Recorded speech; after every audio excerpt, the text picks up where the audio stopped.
बंदी छोड़ सतगुरु रामपाल जी परमेश्वर जी की जय हो।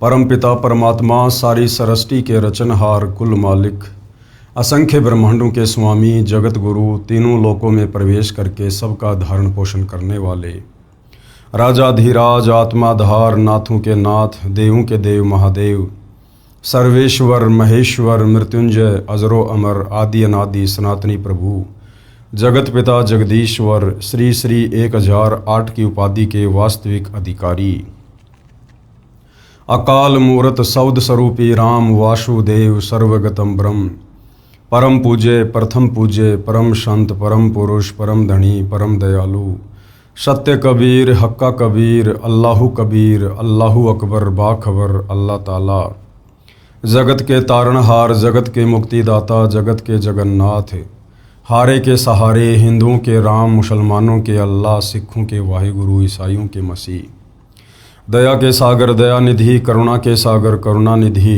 स्वयंभू परिभू संकट मोचन कष्ट हरण मंगल कर्ण दुख भंजन अविगत कबीर निर्विकार निर्विषम परमात्मा अलय अलेख सतगुरु आदि अनादि सतगुरु असली मर्यादा पुरुषोत्तम असली राम असली कृष्ण असली घनश्याम असली मुरारी राजाओं के राजा महाराजाओं के महाराजा शहंशाहों के शहंशाह सम्राटों के सम्राट भगवानों के भगवान अल्लाहों के अल्लाह प्रभुओं के प्रभु मसीहाओं के मसीह सच्चे वाहिगुरु बाबाओं के बाबा पीरों के पीर सेठों के सेठ जगत सेठ सावड़सा सेठ सर्वगुण संपन्न अनंत कोटि कलाओं के स्वामी अनंत कोटि ब्रह्मांडों के नायक योगियों में महायोगी ध्यानियों में महाध्यानी सिद्धों में परम सिद्ध ज्ञानियों में तत्व ज्ञानी ब्रह्म ज्ञानी महाज्ञानी परम ज्ञानी सर्वश्रेष्ठ ज्ञानी विज्ञानी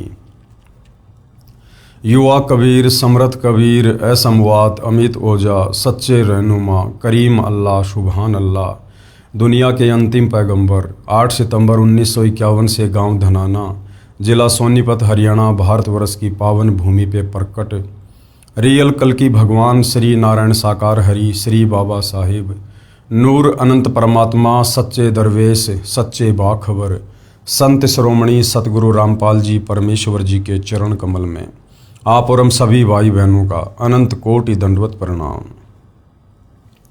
सत्साई भाई और बहनों, बहुत बड़ी दया बहुत बड़ी मेहर पूज्य गुरुदेव भगवान की परमेश्वर रामपाल जी की, जिनके शुभ आशीर्वाद से विशेष आशीर्वाद से उन्हीं के सत्संगों के संग्रह के ऊपर बनी हुई पवित्र आध्यात्मिक पुस्तक कबीर बड़ा या कृष्ण के ऊपर वीडियो बनाने की श्रृंखला जारी है।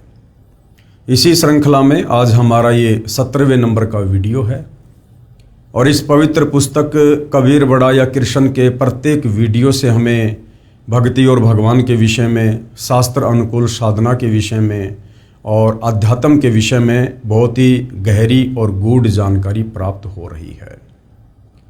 इस पवित्र पुस्तक में आज का हमारा जो विषय है वो वही है जो पहले से चला हुआ आ रहा है, यानी मुकदमा जनता की अदालत में जारी है और मुकदमा इस बात को लेकर है कि हु इज सुप्रीम गॉड, सर्वशक्तिमान परमात्मा कौन है जिन्होंने सारे ब्रह्मांडों को रचा, सारी सृष्टि को रचा, जो तीनों लोकों में प्रवेश करके सबका धारण पोषण कर रहे हैं। कबीर बड़ा या कृष्ण, क्योंकि हिंदू समाज अध्यात्म की जानकारी ना होने के कारण विशेषकर श्री कृष्ण उर्फ विष्णु जी को ही पूर्ण परमात्मा मानता है। तो जनता की अदालत में मुकदमा इस बात को लेकर है कि कबीर बड़ा या कृष्ण, और जनता की अदालत में जज खुद जनता है, क्योंकि जनता वर्तमान में शिक्षित है, धर्मशास्त्रों को आंखों से देखकर निर्णय कर सकती है कि सही क्या है और गलत क्या है। श्री कृष्ण जी की तरफ से उनके जो वकील साहिबान हैं वो सर्व हिंदू धर्म गुरु हैं, आचार्य शंकराचार्य हैं। दूसरी तरफ कबीर जी की तरफ से जो वकील साहिबान हैं वे खुद कबीर जी अर्थात सतगुरु रामपाल जी हैं। और अभी तक जितने भी वीडियो बन चुके हैं इस मुकदमे पर आप जियों ने भली भांति देखा है कि कबीर जी के वकील सतगुरु रामपाल जी ने हिंदुओं के धर्म ग्रंथों को जनता की अदालत में दिखा कर 90% तो ये बिल्कुल क्लियर कर दिया है कि कबीर जी ही सर्वशक्तिमान पूर्ण ब्रह्म परमेश्वर हैं और श्री कृष्ण उर्फ विष्णु ये बहुत ही छोटी शक्ति है, बहुत ही छोटी पावर है।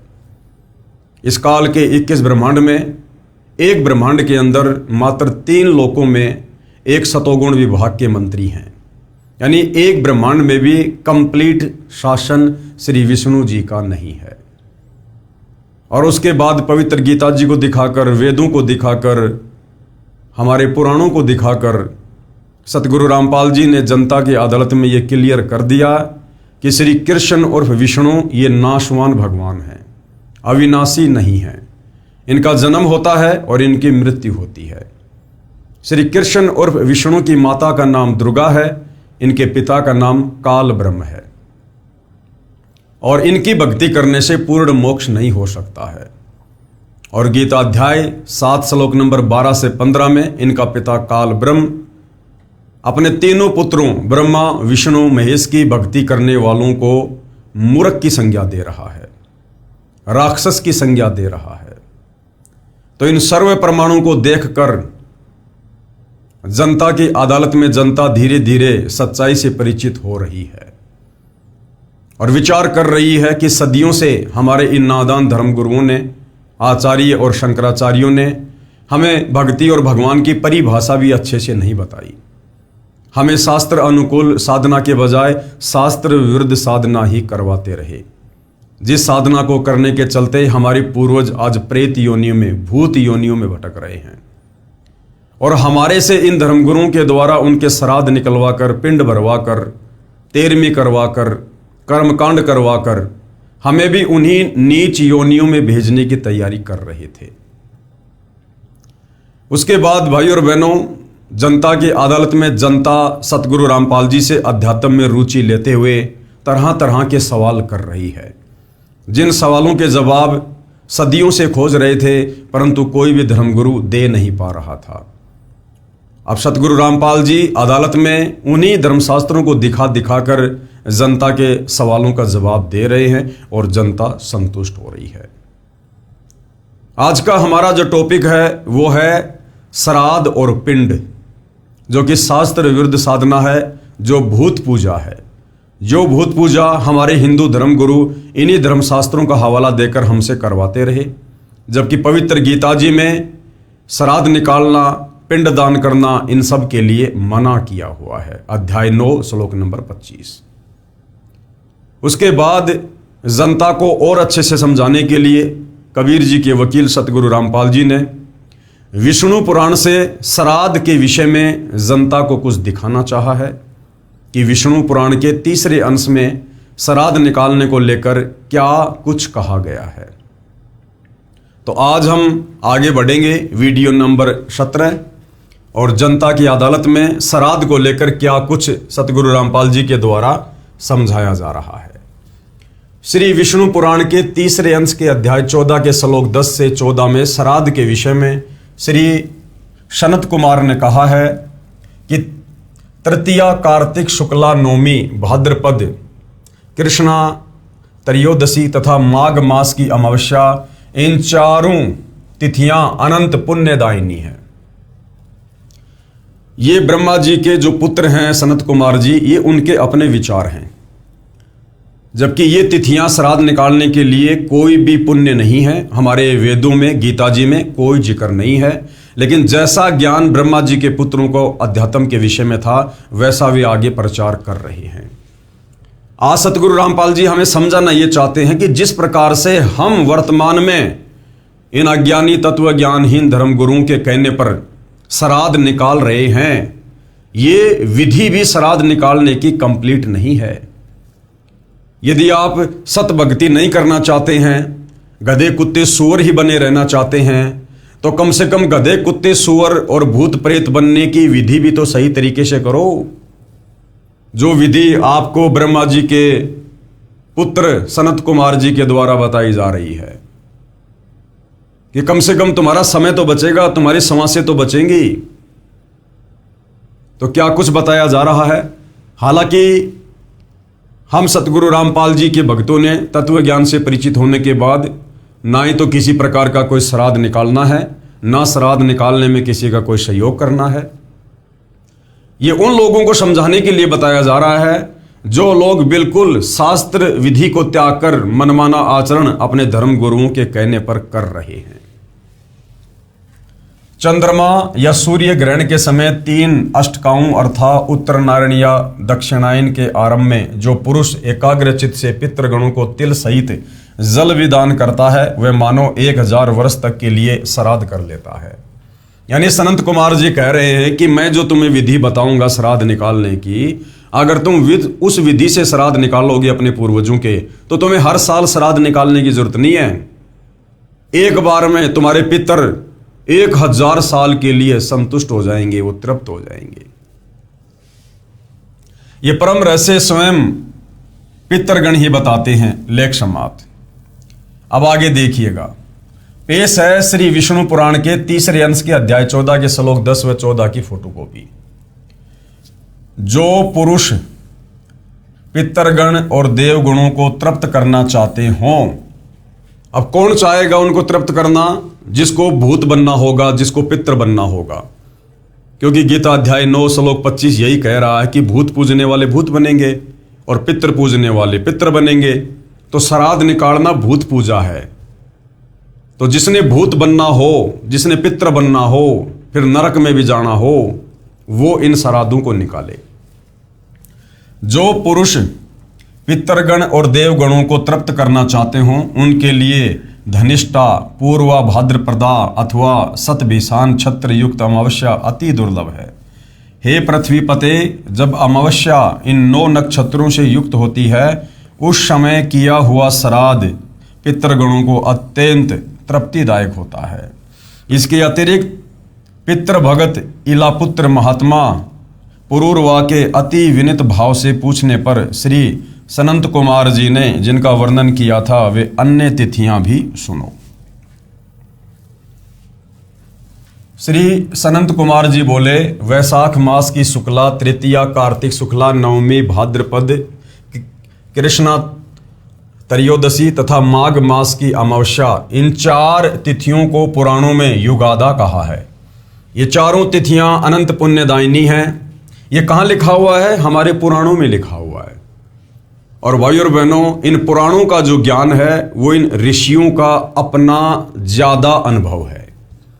यानी वेदों और गीता वाला ज्ञान इन पुराणों में कम है और ज्यादातर ज्ञान वेदों और गीता के विरुद्ध उन ऋषियों ने जो भक्ति साधना की, उससे उनको जो अनुभव हुआ, उस अनुभव की पुस्तकें ये हमारे 18 पुराण हैं।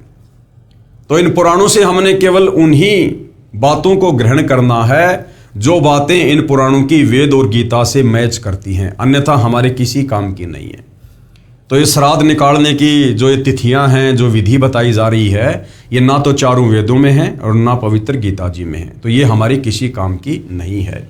ये तो आपको बताया जा रहा है कि हमारे उन साधु संत महात्मा ऋषियों को, ब्रह्मा विष्णु महेश को अध्यात्म के विषय में कितना ज्ञान था। ये चारों तिथियां अनंत पुण्यदायिनी हैं। चंद्रमा या सूर्य के ग्रहण के समय 3 अष्टकाओं में अथवा उत्तरायण या दक्षिणायन के आरंभ में जो पुरुष एकाग्रचित से पितृगणों को तिल सहित जल भी दान करता है, वह मानो 1 सहस्त्र वर्ष के लिए श्राद्ध कर देता है। ये परम रहस्य स्वयं पितृगण ही कहते हैं। अब वो पितृगण तो कहेंगे बेचारे भूखे मर रहे, प्यासे मर रहे, कोई न कोई तो अटपट वो करेंगे। तो ये अटपट आप और हमने स्वीकार नहीं करनी है। हमने कोई श्राद्ध, कोई पिंडदान कुछ नहीं करना है। जो भक्ति हमें तत्वदर्शी संत सतगुरु रामपाल जी ने प्रदान कर दी है, उस भक्ति को मर्यादा में रहकर करते रहने से हमारी 7 पीढ़ियों पीछे के पितर अपने आप संतुष्ट हो जाएंगे। और ना केवल संतुष्ट, बल्कि उनका वो भूत योनि में जो पड़े हुए हैं वो शरीर भी छूटेगा और गुरुदेव भगवान उनको मनुष्य जन्म प्रदान करेंगे। और मनुष्य जन्म प्रदान होगा तो परमेश्वर उनको अपनी शरण में लेकर शत भक्ति भी प्रदान करेंगे। विचार करें, उपरोक्त श्राद्ध विधि पितरों के द्वारा बताई गई है, न कि वेदोक्त या श्रीमद् भगवत गीता के आधार से। यानी श्राद्ध निकालने की जो उत्तम विधि बताई जा रही है ना, ये उन पितरों ने बताई है। ये हमारे वेदों में वर्णन नहीं है, ना गीता जी में वर्णन है। तो हमने इसको बिल्कुल भी स्वीकार नहीं करना है। श्री विष्णु पुराण के तीसरे अंश के अध्याय 16 के श्लोक 11 में लिखा है, शीर मेघ शफाना यदोष्ट्रा माविक मेव चय मार्ग चय महिष चय वर्जेच्छा कर्माणी। इस श्लोक का हिंदी अनुवाद, एक खुर वालों का, उटनी का, भेड़ का, मृगी का तथा भैंस का दूध श्राद्ध कर्म में प्रयोग ना करें, काम में ना लाएं। ये इनकी अपनी अटपट है, साधु संत महात्माओं की, इन पितरों की, इन ऋषियों की। भाई और बहनों, ये हमें बताया जा रहा है, हमें समझाया जा रहा है कि इन पुराणों में ज्यादातर जो ज्ञान है वो इन ऋषियों का अपना अटपट वाला ज्ञान है। पेश है श्री विष्णु पुराण के तीसरे अंश के अध्याय 16 के श्लोक 11 की फोटोकॉपी। समीक्षा, वर्तमान सन 2014 तक सर्व व्यक्ति श्राद्धों में भैंस के दूध का ही प्रयोग कर रहे हैं, जो पुराण में वर्जित है। अब श्राद्धों में जो खीर बनाई जाती है वो ज्यादातर भैंस के दूध से बनाई जाती है, जबकि हमारे विष्णु पुराण में श्राद्धों के समय भैंस के दूध का प्रयोग करना बिल्कुल मना किया हुआ है। तो गुरुदेव भगवान कहना यह चाहते हैं कि नादानो, तुम इन धर्म गुरुओं के पीछे भ्रमित होकर सारी की सारी शास्त्र विरुद्ध साधना ही कर रहे हो। हालांकि यह विधि भी सर्वश्रेष्ठ नहीं है श्राद्ध निकालने की, जो हमारे ये पुराण बता रहे हैं, लेकिन वर्तमान में लोग वो भी नहीं कर रहे जो पुराण बता रहे हैं, उससे भी घटिया तरीके से शास्त्र विरुद्ध साधना कर रहे हैं, जिसके चलते वो सीधे प्रेत योनि में, भूत योनि में, लक 84 में जाते हैं, जिस कारण से उनके द्वारा किया गया श्राद्ध कर्म भी व्यर्थ हुआ। अर्थात जो श्राद्ध वर्तमान में लोग निकाल रहे हैं वो श्राद्ध करना या ना करना बिल्कुल बराबर है। श्री विष्णु पुराण के तीसरे अंश के अध्याय 16 के श्लोक 1 से 3 में, मांस द्वारा श्राद्ध करने से पितृगण सदा तृप्त रहते हैं, लिखा है। अब बताओ भाई और बहनों, यदि हम इन पुराणों के अनुसार भक्ति करें तो हम तो सीधे सीधे लक 84 योनि में जाएंगे, नरक में गिरेंगे। यही पुराण क्या कह रहे हैं कि श्राद्ध में यदि मांस पकाकर और यदि श्राद्ध निकाले जाएं तो पितृगण बड़े खुश होते हैं, बड़े तृप्त होते हैं। ये देखिएगा, ये संस्कृत लिखी हुई है, साफ साफ है। यहां पर हम इसके सीधे हिंदी अनुवाद में चलते हैं। देखिएगा, ये हिंदी अनुवाद है। गुरुदेव ने प्रत्येक शब्द का यहां पर हिंदी में अनुवाद किया हुआ है। हवि मत्स्य यानी मछली का मांस, शशंक यानी खरगोश का मांस, नकुल यानी शुकर यानी सुअर का मांस, छाग कस्तूरिया, मृग काला मृग, गवैया यानी नील गाय, वन गाय, और मेष यानी भेड़ का मांस के मांसों से, गव्वे यानी गौ के घी दूध से। अब भाई और बहनों देखना, यहां पर सीधा सीधा गाय लिखा हुआ है, गव्वे, उसका दूध नहीं लिखा हुआ। ये यहां पर दूध तो अपनी तरफ से लेखक ने लिख दिया कि भाई ये क्या माजरा हो गया। वो भी चक्कर में पड़ गया कि इन पुराणों में श्राद्ध के समय गाय का मांस बनाने की विधि लिखी हुई है, तो वो डर गया कि यदि मैंने सीधा सीधा लिख दिया कि गाय का मांस भी श्राद्ध में बना सकते हैं तो पूरा का पूरा समाज बिगड़ जाएगा। इसलिए उसने अपनी तरफ से अटपट कर दी और क्या लिख दिया यहां पर उसने कोष्टक में, गाय के घी दूध से, जबकि गाय के घी दूध से यहां संस्कृत में नहीं लिखा हुआ, सीधा सीधा यहां पर गाय लिखा हुआ है कि गाय के मांस से। पितृगण एक एक महीने अधिक तृप्त रहते हैं। अगर वो हमारे पितृ अगर गाय के मांस वाला श्राद्ध खाएंगे ना, यानी श्राद्ध में यदि गाय का मांस बनाया जाएगा तो हमारे पितृगण एक एक महीने ज्यादा तृप्त रहेंगे। और वारघीणस पक्षी के मांस से सदा तृप्त रहते हैं। श्राद्ध कर्म में गेंडे का मांस, काला साग और मधु अत्यंत प्रशस्त और अत्यंत तृप्तिदायक है। श्री विष्णु पुराण अध्याय 2 चतुर्थ अंश पृष्ठ 233 पर भी श्राद्ध क्रम में मांस प्रयोग करने का प्रमाण है। अब ये ज्ञान हमारे साधु संत महात्मा ऋषि दिया करते थे भाई और बहनों, और इस आधार से दुनिया भक्ति किया करती थी। अब बताओ, इस प्रकार भक्ति करने से हमारी आत्मा का कल्याण हो सकता है? कदापि नहीं। पेश है श्री विष्णु पुराण के तीसरे अंश के अध्याय 16 के श्लोक 1 और 3 की फोटोकॉपी। ये देखिएगा, आप जियों के सामने है। ये विष्णु पुराण है, तीसरा अंश है, 16वां अध्याय है, और श्राद्ध कर्म में विहित और अविहित वस्तुओं का विचार, यानी श्राद्ध में किन किन वस्तुओं का प्रयोग करना चाहिए और किन किन वस्तुओं का प्रयोग नहीं करना चाहिए वो लिखा हुआ है। आरव बोले हवि, मत्स्य, सशक यानी खरगोश, नकुल, शूकर, छाग, कस्तूरिया मृग, कृष्ण मृग यानी काला हिरण, और गवैये यानी वन गाय, और मेष के मांस से तथा गव्वे यानी गाय के, यहाँ पर कोष्टक में अपनी तरफ से लिख दिया घी दूध से, पितृगुण क्रमशः एक एक मास अधिक तृप्ति लाभ करते हैं, और वार्धिगणस पक्षी के मांस से सदा तृप्त रहते हैं। हे नरेश्वर, श्राद्ध क्रम में गेंडे का मांस, काला हिरण और शहद अत्यंत प्रशस्त और अत्यंत तृप्तिदायक है। यह विष्णु पुराण का लेख है जो सतगुरु रामपाल जी जनता की अदालत में जनता के समक्ष प्रस्तुत कर रहे हैं। समीक्षा, उपरोक्त पुराण के ज्ञान आदेश अनुसार श्राद्ध कर्म करने से पुण्य के स्थान पर पाप ही प्राप्त होगा। अब बताओ, यदि इन पुराणों के अनुसार भी श्राद्ध निकाले जाएं और इन जानवरों का मांस पकाया जाए तो भाई और बहनों, पुण्य के बजाय हम पाप के भागी बनेंगे, पाप के भागी। तो आप और हमने इन पुराणों के अनुसार भक्ति नहीं करनी है। ये पुराण इन ऋषियों का अपना अनुभव विशेष है। हमने चारों वेद और पवित्र गीता जी में जो भक्ति तत्वदर्शी संत निकाल कर दे, क्योंकि गीता अध्याय 4 श्लोक 34 में लिखा है कि उस कंप्लीट आध्यात्मिक ज्ञान के लिए, पूर्ण परमेश्वर की भक्ति के लिए अर्जुन तू किसी तत्वदर्शी संत की खोज कर ले। उस तत्वदर्शी संत के बताए अनुसार भक्ति करेगा तो तेरी आत्मा का कल्याण होगा, अन्यथा तू भटकता रहेगा। तो वर्तमान में वह तत्वदर्शी संत सतगुरु रामपाल जी हैं, और सतगुरु रामपाल जी ने हमें सर्व धर्म शास्त्रों का अध्ययन करके जो शास्त्र अनुकूल सत भक्ति का पैकेज बना के दे दिया है, हमने उसी भक्ति को करना है, और उसी को करने से हमारी आत्मा का अंत में कल्याण होगा। क्या यह उपरोक्त मांस द्वारा श्राद्ध करने का आदेश अर्थात प्रावधान न्याय संगत है? बिल्कुल भी नहीं है। इसलिए पुराणों में वर्णित भक्ति विधि तथा पुण्य साधना कर्म शास्त्र विरुद्ध है, जो लाभ के स्थान पर हानिकारक है। विशेष, अब क्या कह रहे हैं परमात्मा जी?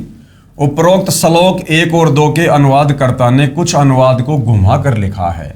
मूल संस्कृत भाषा में स्पष्ट गाय का मांस श्राद्ध कर्म में प्रयोग करने को कहा गया है। हिंदी अनुवादकर्ता ने गौवे अर्थात गौ के मांस के स्थान पर कोष्टक में गाय के घी दूध से लिखा है। विचार करें, क्या हिंदू धर्म उपरोक्त मांस आहार को श्राद्ध कर्म में प्रयोग कर सकता है? क्या कोई भी हिंदू गाय को काटकर उसका मांस श्राद्ध में बना सकता है? आप कहोगे जी बिल्कुल नहीं बना सकते।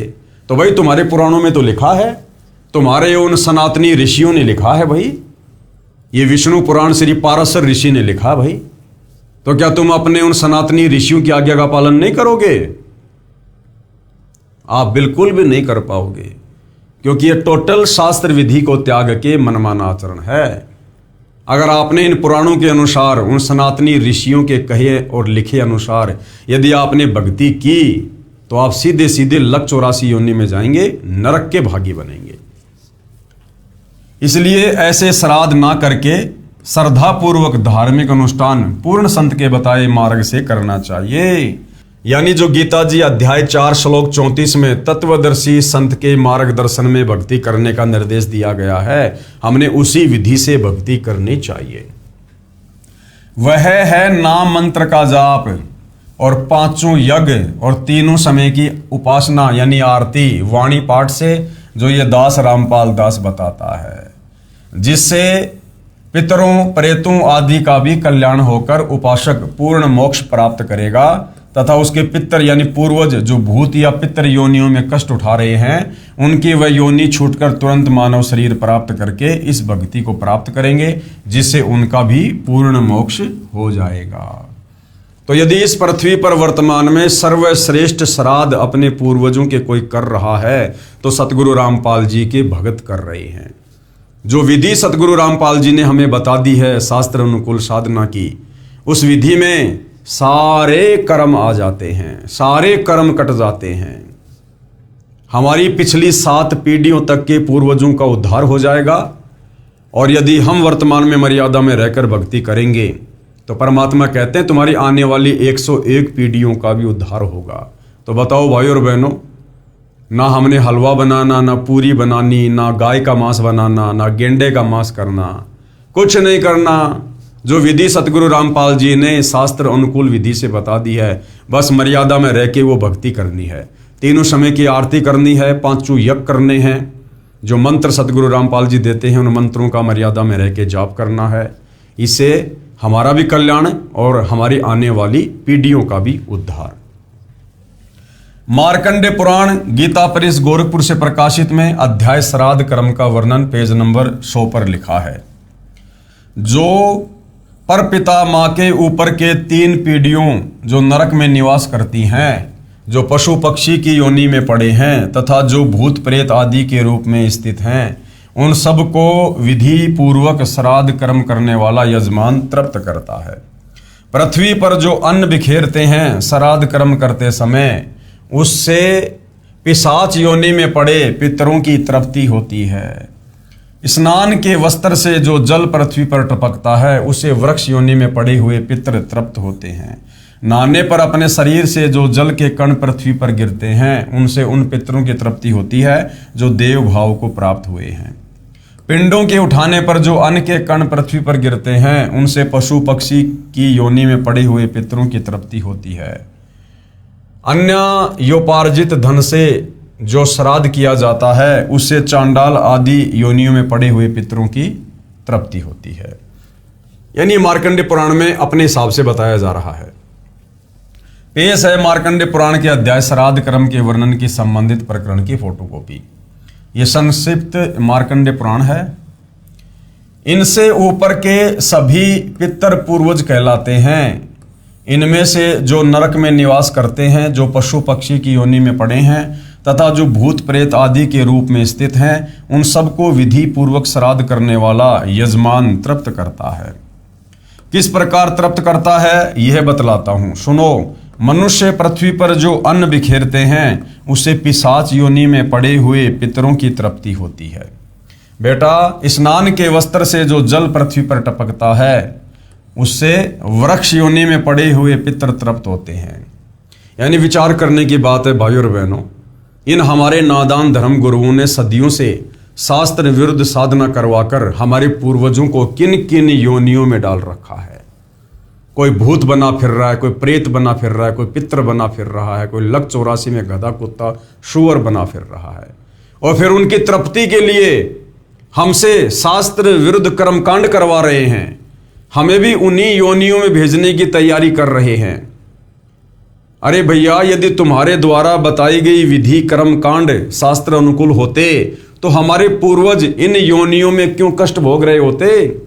फिर वर्तमान में तुम्हारे द्वारा जो समाधान बताया जा रहा है, उस समाधान से भला कैसे तो हमारा उद्धार होगा और कैसे उनका उद्धार होगा। जब इस पृथ्वी पर हमारे पूर्वज विद्वान थे और तुम्हारे द्वारा बताएगी शास्त्र विरुद्ध साधना के चलते उनकी ये दुर्गति हुई है, तो आज वो समाधान में तो तुम ही बता रहे हो। फिर आज तुम्हारा ये बताया गया समाधान कैसे उनकी उन योनियों से, पीड़ाओं से मुक्ति देगा?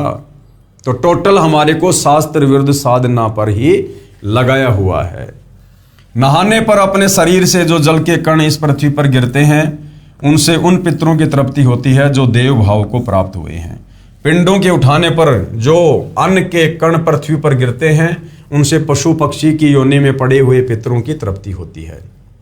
कुल में जो बालक श्राद्ध कर्म के योग्य होकर भी संस्कार से वंचित रह गए अथवा जलकर मरे हैं, वे बिखरे हुए अन्न और समार्जन के जल को ग्रहण करते हैं। ब्राह्मण लोग भोजन करके जब हाथ मुंह धोते हैं और चरणों का प्रक्षालन करते हैं, उस जल से भी अनन्य पितरों की तृप्ति होती है। बेटा, उत्तम विधि से श्राद्ध करने वाले पुरुषों के अन्य पितर यदि दूसरी योनियों में चले गए हों, तो भी उन श्राद्ध से उन्हें बड़ी तृप्ति होती है। अन्यायोपार्जित धन से जो श्राद्ध किया जाता है, उससे चांडाल आदि योनियों में पड़े हुए पितर तृप्त होते हैं।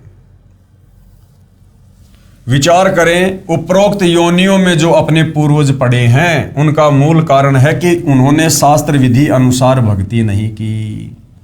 पवित्र गीता जी व पवित्र वेदों में वर्णित विधि अनुसार साधना करते तो उपरोक्त महाकष्टदायक योनियों में नहीं पड़ते। मुझदास यानी सतगुरु रामपाल जी की सर्व मानव समाज से करबद्ध प्रार्थना है कि अब तो जागो, पीछे जो गलती हो चुकी है उसकी आवर्ती ना हो, यानी उसको मत दोहराओ। जो गलती इन नादान धर्मगुरुओं के कहने पर शास्त्र विरुद्ध साधना करते करते हमारे पूर्वज करके चले गए और आज इन महाकष्टदायिनी योनियों में कष्ट भोग रहे हैं। कम से कम वर्तमान के पढ़े लिखे हिंदू हम वर्तमान में तो उस गलती को ना दोहराएं। जो साधना ये दास रामपाल दास बताता है उससे आपके पूर्वज 7 पीढ़ी तक के किसी भी योनि में, चाहे वो पितर बने हैं, भूत बने या पिशाच, पशु पक्षी वृक्ष आदि में पड़े हों, उन सब की वर्तमान योनि छूटकर तुरंत मानव जन्म मिलेगा। फिर वे वर्तमान में मुझदास रामपाल दास द्वारा भक्ति साधना प्राप्त करके यदि मर्यादा में रहकर आजीवन ये भक्ति करते रहेंगे तो पूर्ण मोक्ष प्राप्त करेंगे। यही प्रमाण कबीर परमेश्वर जी द्वारा दिए तत्व ज्ञान को संत गरीबदास जी बता रहे हैं। और क्या कह रहे हैं? अग्नि लगा दिया जद लंबा, अग्नि लगा दिया जद लंबा, फूक दिया उस ठाहिर संतो यशोदा फिर नाही। पुराण उठा फिर पंडित आए, पुराण उठा फिर पंडित आए, पीछे गरुड़ पढ़ाई रे संतो यशोदा फिर नाही।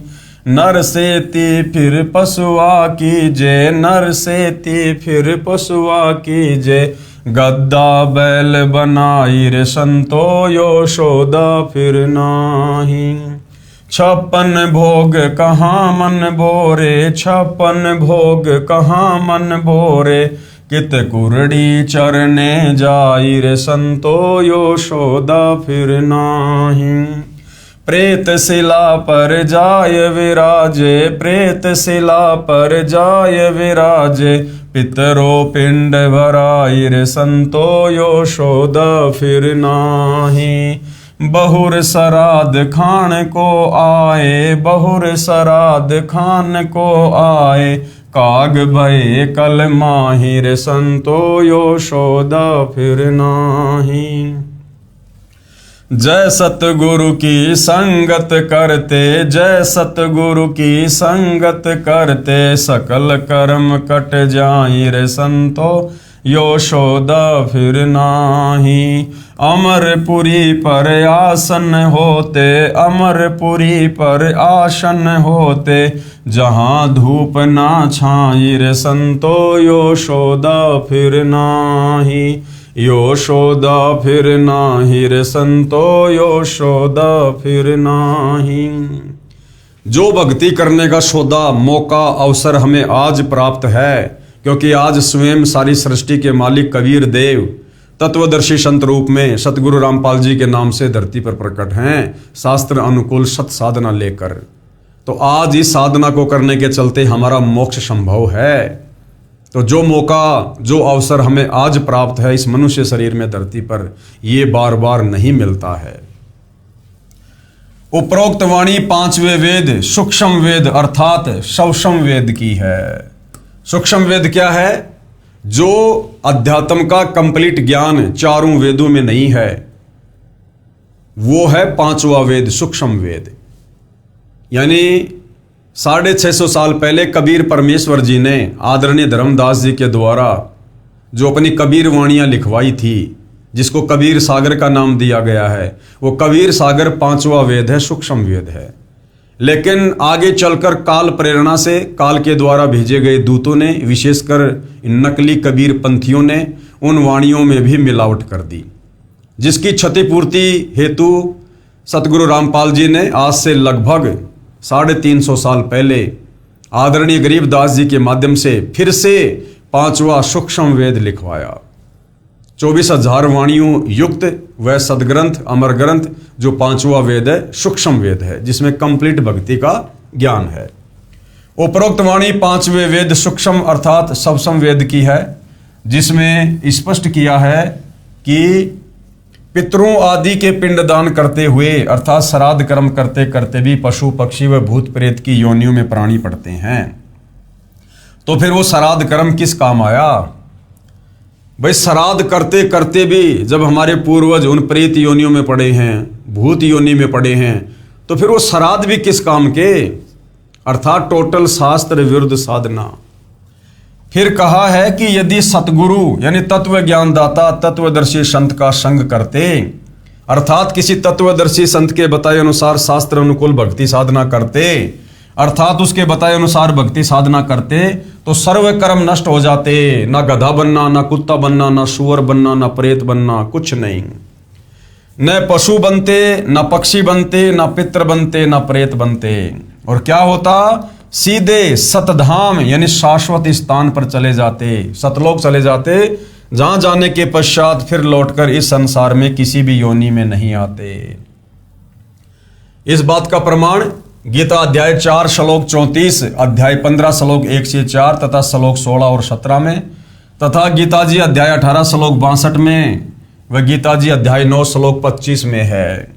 पुराणों में लिखा है, जो ऋषि का अनुभव है, इन पुराणों में जो लिखा है ना, वो इन ऋषियों का अपना अनुभव है कि पितर धन देते हैं, पुत्र देते हैं, रोग नष्ट कर देते हैं, आदि आदि, जबकि वो पितर तो खुद ही बेचारे तड़फ रहे हैं, भूखे मर रहे हैं। विचार करें, पितर स्वयं भूखे प्यासे यमलोक नरक लोक में कष्ट उठाते हैं।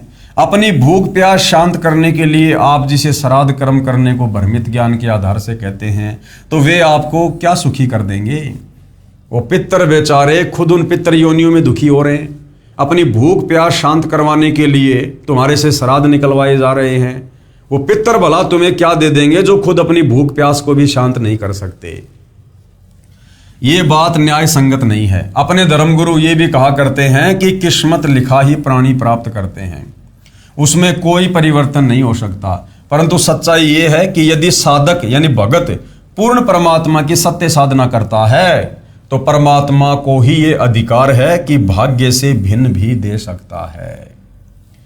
अन्य किसी देवी देव तथा पितर आदि को यह अधिकार नहीं है। ब्रह्मा विष्णु महेश काल और दुर्गा को भी यह अधिकार नहीं है कि जो प्रारब्ध, जो किस्मत परमात्मा ने जीव की बना दी है, उसमें किसी प्रकार का कोई चेंजमेंट कर दे।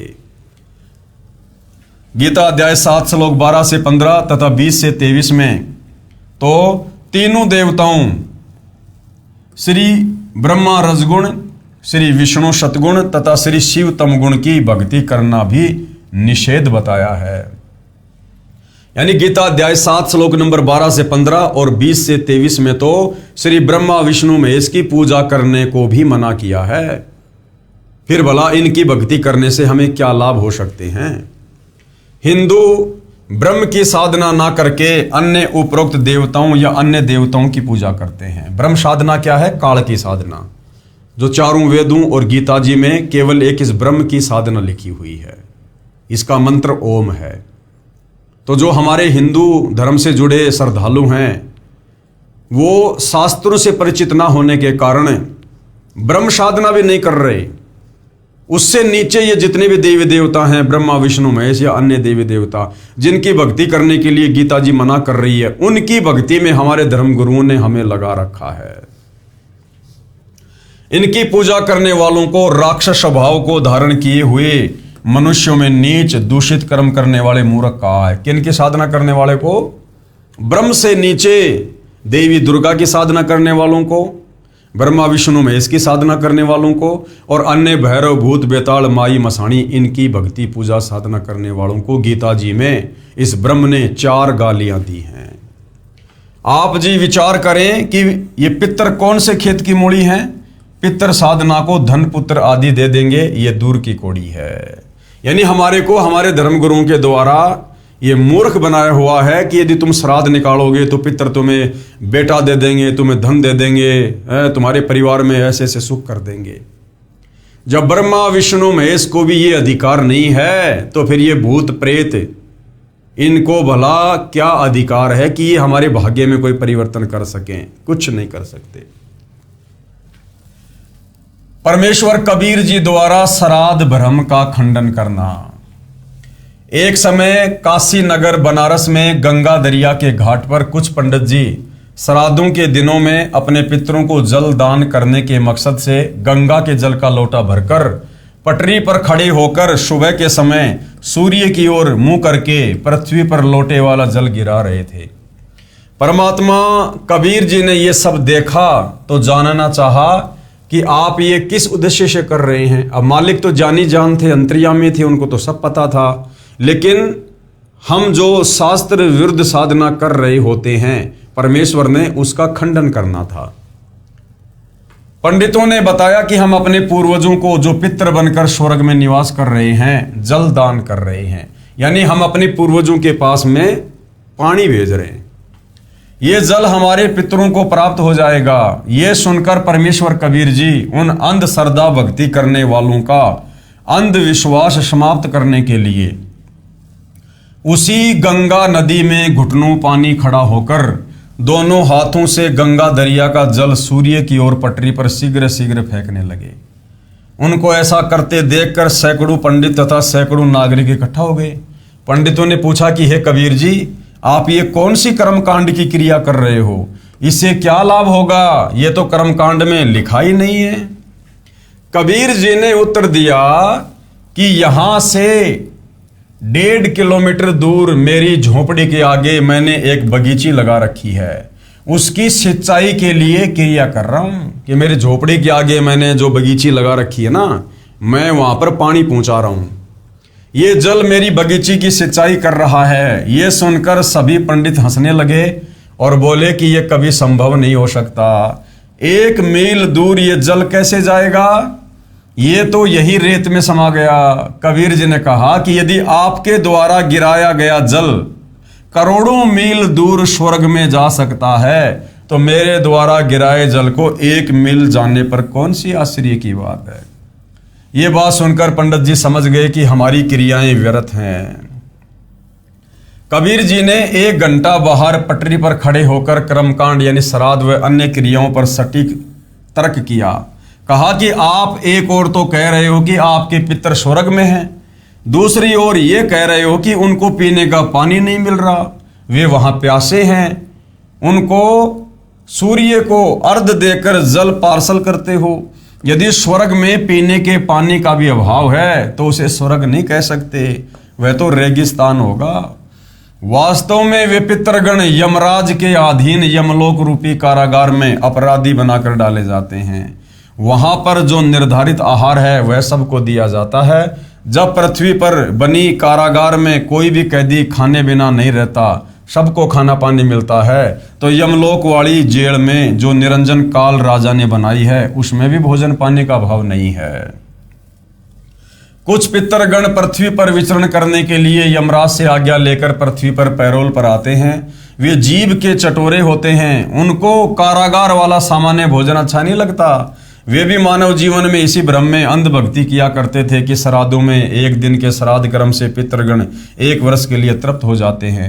उसी आधार से रुचि ऋषि के चारों पूर्वज पितरों ने पैरोल पर आकर काल प्रेरणा से रुचि ऋषि को भ्रमित करके वेद अनुसार शास्त्र साधना छुड़वाकर विवाह कराकर श्राद्ध आदि शास्त्र विरुद्ध कर्म कांड के लिए प्रेरित किया। उस भले ब्राह्मण को भी यानी रुचि ऋषि को भी अंत में पितर बनाकर छोड़ दिया। पृथ्वी पर आकर पितर रूपी भूत किसी व्यक्ति स्त्री पुरुष में प्रवेश करके भोजन का आनंद लेते हैं, अन्य के शरीर में प्रवेश करके भोजन खाते हैं। भोजन की सूक्ष्म वासना से उनका सूक्ष्म शरीर तृप्त हो जाता है। जिस प्रकार राधा स्वामी पंथ के जो प्रवर्तक थे श्री शिवदयाल जी, शास्त्र विरुद्ध साधना करने के चलते अंत में वो भूत बने, प्रेत बने और मरने के बाद अपनी शिष्या उस बुक्की के अंदर आकर उसके शरीर में प्रवेश करके चूरमा खाया करते थे और पलंग पर बैठकर हुक्का पिया करते थे। तो भाइयों और बहनों, सोचिए, जब राधा स्वामी पंथ का संचालक शिवदयाल जब भूत बना फिर रहा है तो वर्तमान में राधा स्वामी पंथ में जितने भी श्रद्धालु हैं उनकी क्या गति होगी। भोजन की सूक्ष्म वासना से उनका सूक्ष्म शरीर तृप्त होता है, लेकिन 1 वर्ष के लिए नहीं। यदि कोई पिता, दादा, दादी, माता आदि आदि किसी पशु के शरीर को प्राप्त है तो उनको कैसे तृप्ति होगी।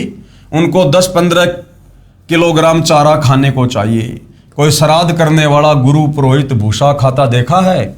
आवश्यक नहीं है कि सबके माता पिता दादा दादी आदि वो पितरी बने हों। कुछ के पशु पक्षी आदि अन्य योनियों को भी प्राप्त होते हैं। अब जिनके पूर्वज पशु योनि में पक्षी योनि में भटक रहे हैं, उनका तो श्राद्ध निकालना ही व्यर्थ है, बेकार है। परंतु श्राद्ध सबके करवाए जाते हैं। इसे कहते हैं शास्त्र विधि त्याग कर मनमाना आचरण, यानी शास्त्र विरुद्ध भक्ति। अब सिख धर्म के प्रवर्तक श्री नानक जी द्वारा श्राद्ध भ्रम का खंडन। अन्य उदाहरण, सिख धर्म के प्रवर्तक श्री नानक देव साहिब जी की जीवनी में एक घटना ऐसी है जिसका वर्णन करता हूं। अब भाइयों और बहनों, ये जो आदरणीय नानक जी थे, ये आप और हमारी तरह एक आत्मा थी, एक जीव थे, और ये भी शास्त्र विरुद्ध साधना ही किया करते थे। एक ब्रजलाल नाम का पांडा था जो उनको संस्कृत और अन्य भाषा सिखाया करता था, और ब्रजलाल पांडे के कहे अनुसार नानक जी शास्त्र विरुद्ध साधना किया करते थे। श्री विष्णु जी की पूजा करते थे, जो गीता अध्याय 7 श्लोक नंबर 12 से 15 में मना है। लेकिन पूर्व जन्म की कबीर परमेश्वर की अच्छी आत्मा थी, और ऐसी आत्माओं को परमात्मा अपने विधान अनुसार समय समय पर मिलते हैं। बेई नदी पर जब नानक जी सुबह सुबह नहाने के लिए गए हुए थे, तो वहां पर कबीर परमात्मा जो उस समय काशी बनारस में आए हुए थे, लीला कर रहे थे जुलाहे रूप में। तो कबीर परमेश्वर बेई नदी पर जिंदा महात्मा के रूप में आदरणीय नानक जी को मिले। नानक जी को काफी कुछ ज्ञान समझाना चाहा। अंत में नानक जी ने अपनी कुछ शर्त उनके सामने रखी। परमेश्वर ने वो शर्त स्वीकार की। शर्त पूरी होने पर नानक जी ने हाथ खड़े कर दिए, और नानक जी की आत्मा को शरीर से निकालकर कबीर परमात्मा सतलोक ले गए, सचखंड। उनको सब कुछ दिखाया, सब कुछ उनको बताया, और वापस लाते समय आदरणीय नानक जी की आत्मा को कबीर परमात्मा ने मिनी सतलोक में बैठा दिया। और उसके बाद नानक जी का रूप बनाकर आगे जो भी लीलाएं हुई हैं वो कबीर परमात्मा जी के द्वारा ही की हुई हैं। तो कबीर परमेश्वर ने इस प्रकार भिन्न भिन्न रूप धारण करके और शास्त्र विरुद्ध साधना का खंडन किया है। सिख धर्म के प्रवर्तक श्री नानक देव साहिब जी की जीवनी में एक घटना ऐसी है जिसका वर्णन करता हूं, जो पवित्र पुस्तक भाई बाले वाली जन्म साखी श्री नानक देव जी में लिखी है, जिसकी हेडिंग है आगे साखी दुनीचंद खतरी नाल हुई। संक्षिप्त प्रकरण इस प्रकार है। श्री नानक जी को परमात्मा यानी परम अक्षर ब्रह्म बेई नदी पर उस समय मिले थे जिस समय श्री नानक जी सुल्तानपुर शहर से सुबह के समय प्रतिदिन की तरह बेई नदी में स्नान करने के लिए गए हुए थे। अन्य नगरवासी भी स्नान कर रहे थे। उस समय परमेश्वर कबीर जी बाबा जिंदा के वेश में आए और श्री नानक जी के साथ दरिया में स्नान करने के बहाने प्रवेश हुए। अन्य उपस्थित व्यक्ति देख रहे थे। दोनों ने दरिया में डुबकी लगाई परंतु बाहर नहीं आए। दोनों को दरिया में डूबा हुआ मान लिया। परमेश्वर जी श्री नानक जी की आत्मा को लेकर शरीर को दूर जंगल में छोड़कर अपने साथ अपने निवास स्थान सतलोक यानी सचखंड में ले गए। 3 दिन तक काल ब्रह्म के 21 ब्रह्मांडों, अक्षर पुरुष के 7 संग ब्रह्मांडों तथा अपने सतलोक के असंख्य ब्रह्मांडों की स्थिति को आंखों दिखाया, यथार्थ आध्यात्मिक ज्ञान बताया तथा यथार्थ मोक्ष मंत्र सतनाम जो 2 अक्षर का है, जिसमें एक ओम मंत्र है, दूसरा गुप्त है जो उपदेशी को बताया जाता है, जिससे मुक्ति होना बताया। फिर एक नाम सारनाम का विशेष योगदान मानव के मोक्ष की साधना में है, उससे परिचित कराया तथा सतनाम और सारनाम को कलयुग के 5505 वर्ष बीत जाने तक गुप्त रखने की आज्ञा दी। श्राद्ध पिंडदान आदि कर्मकांड को व्यर्थ बताया और स्वर्ग नरक को दिखाया। तीसरे दिन श्री नानक जी की आत्मा को शरीर में प्रवेश करके अंतर्ध्यान हो गए। अब तीसरे दिन भाई और बहनों, कबीर परमेश्वर स्वयं नानक जी के रूप में फिर लीला करने लगे। उन्होंने नानक जी के शरीर का इस्तेमाल नहीं किया, क्योंकि यह परमात्मा किसी के शरीर को माध्यम नहीं बनाता। नानक जी के शरीर को नष्ट कर दिया गया। यह परमेश्वर की अपनी लीला, अपना खेल है। वे चंद सेकंडों में ऐसा कर देते हैं। नानक जी को उन्होंने मिनी सतलोक में बैठा दिया क्योंकि अच्छी आत्मा थी, और नानक जी को वर्तमान इस भक्ति युग में जन्म देना था, क्योंकि ये जो वर्तमान का समय है ये कलयुग की पिछली पीढ़ी का समय है, मोक्ष का प्राइम टाइम है।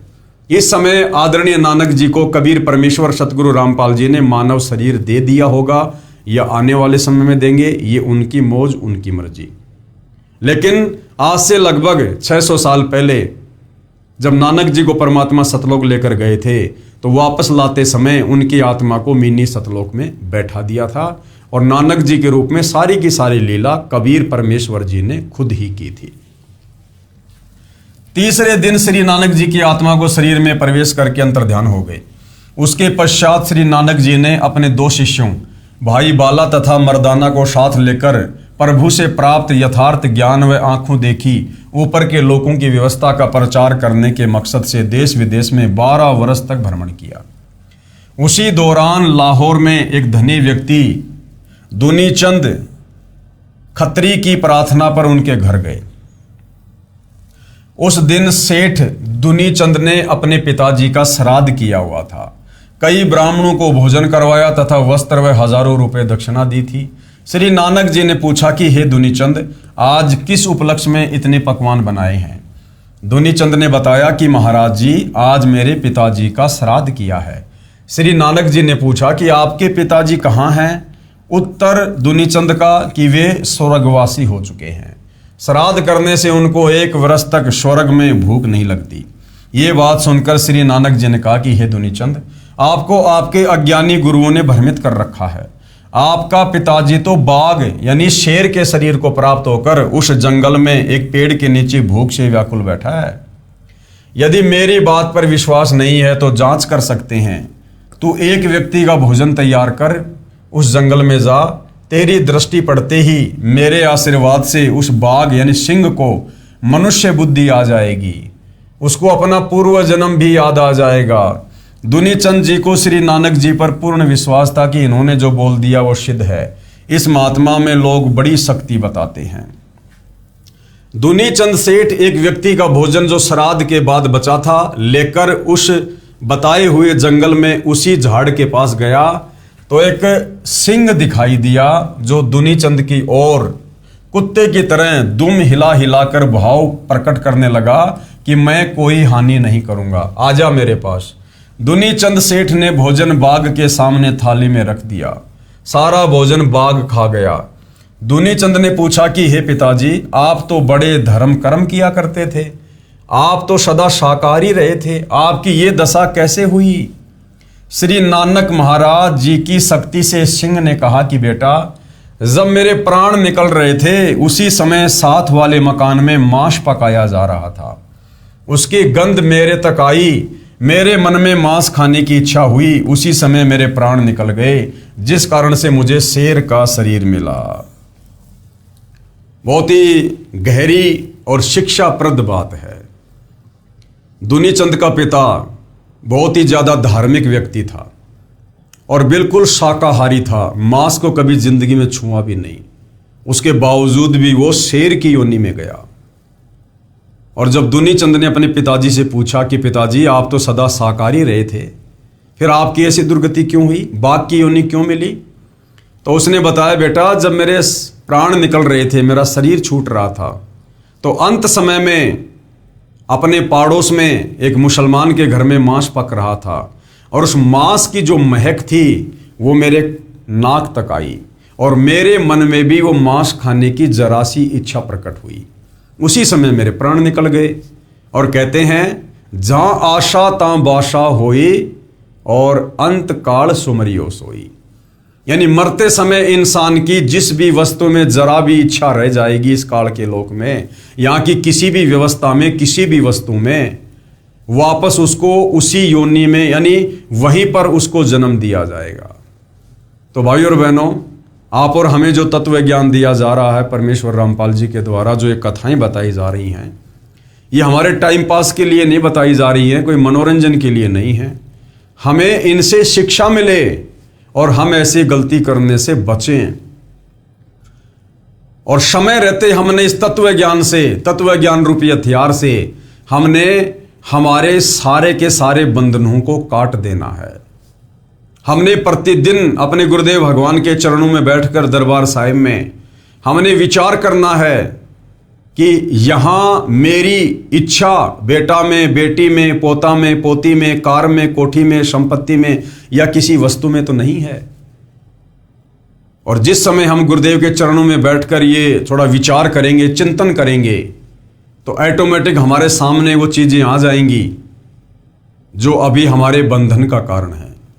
उसके बाद हमने उन बंधनों को काटने का प्रयास करना है गुरुदेव के ज्ञान आधार से, कि मैं तो मोक्ष प्राप्ति के लिए भक्ति कर रहा हूं, इतना कुर्बान हूं, इतना संघर्ष कर रहा हूं, और यदि मेरा मोक्ष ही नहीं हुआ तो क्या फायदा फिर इतने संघर्ष का, इतनी भक्ति का, इतनी कुर्बानी का। यदि हमारा टारगेट सतलोक जाना है तो सतलोक जाने के मार्ग में जो जो बाधा है उसको हमने इसी शरीर में रहते सहते इस तत्व ज्ञान को आधार बनाकर समाप्त करना है। तो भाइयों और बहनों, आप और हम जितने भी परम पूज्य परमेश्वर सतगुरु रामपाल जी के भगत हैं, जिनका लक्ष्य मोक्ष प्राप्ति हो चुका है, विशेषकर साध संगत का, तो आप और हम भगत भाई बहनों ने इस प्रकार से चिंतन मनन अवश्य करना चाहिए। ये प्रतिदिन हमारी एक रिहर्सल होनी चाहिए। दिन में जब भी समय मिले या रात्रि के समय सोने से पहले, अब तो हर साध संगत वालों के घरों पर गुरुदेव भगवान के बेड लगे हैं।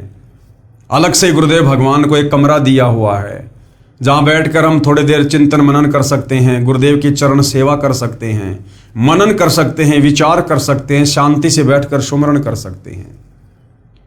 उस दरबार साहिब में बैठकर हमने प्रतिदिन ये विचार करना चाहिए कि क्या कोई काल का ऐसा जाल अभी मेरे ऊपर बिछा हुआ तो नहीं है, और विचार करके फिर हमने तत्व ज्ञान को आधार बनाकर, यानी गुरुदेव के ज्ञान को आधार बनाकर हमने उसको काटने का प्रयास करना चाहिए।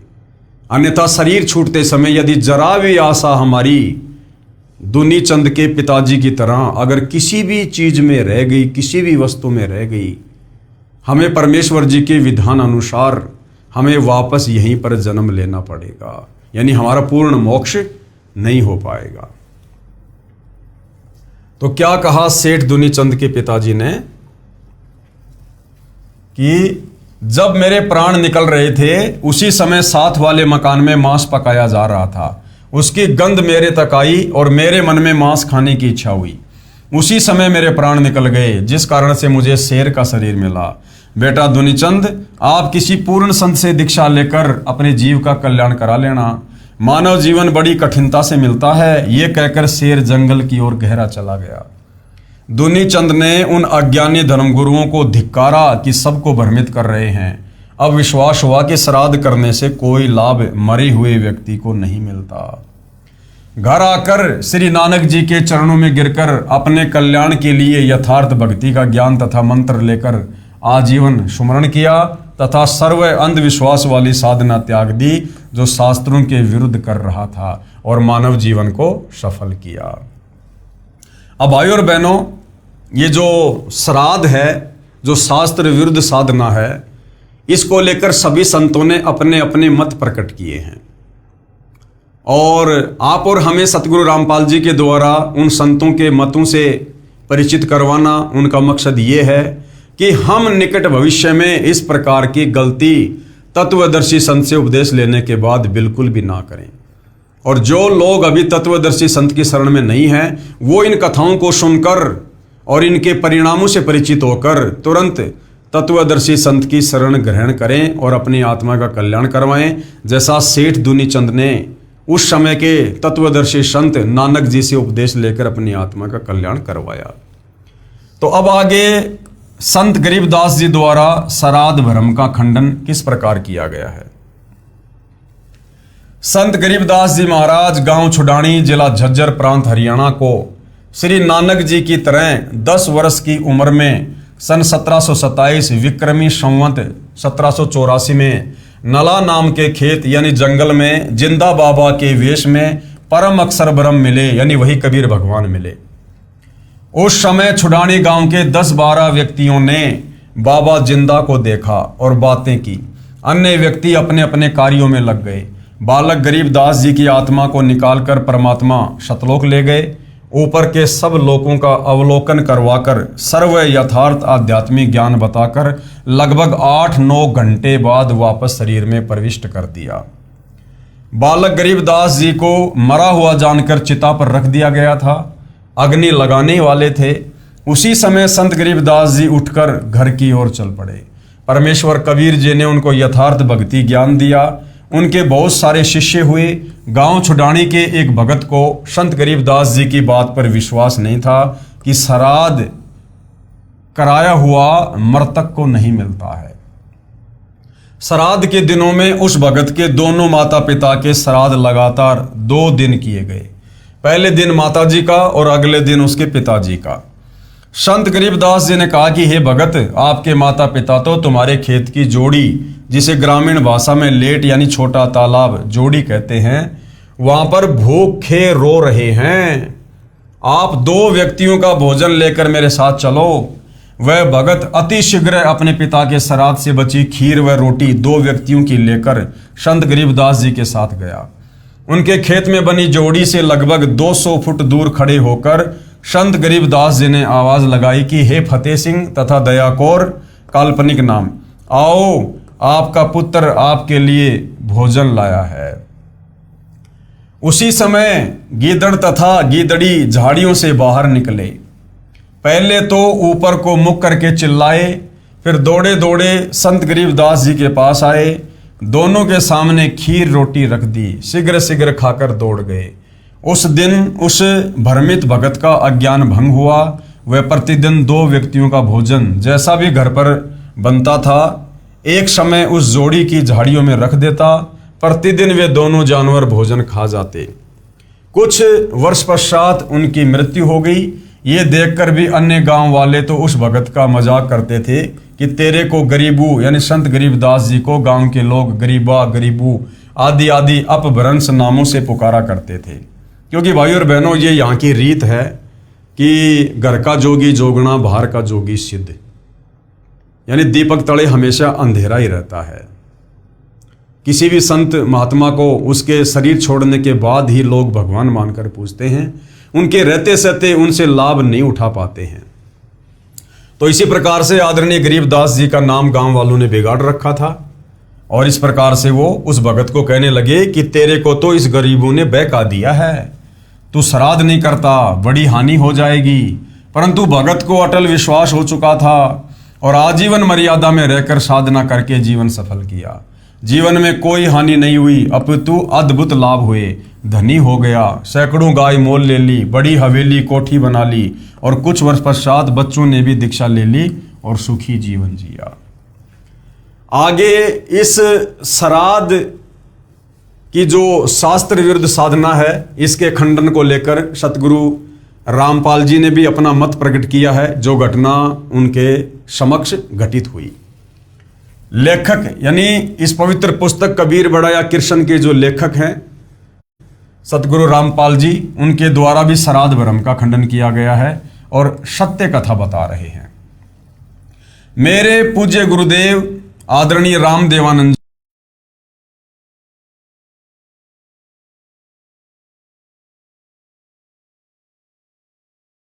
जी, गांव बड़ा पैतावाश, तहसील चरखी दादरी, जिला भिवानी, प्रांत हरियाणा के निवासी थे, जो लगभग 16 वर्ष की उम्र में पूर्ण परमात्मा की प्राप्ति के लिए अचानक घर त्याग कर निकल गए।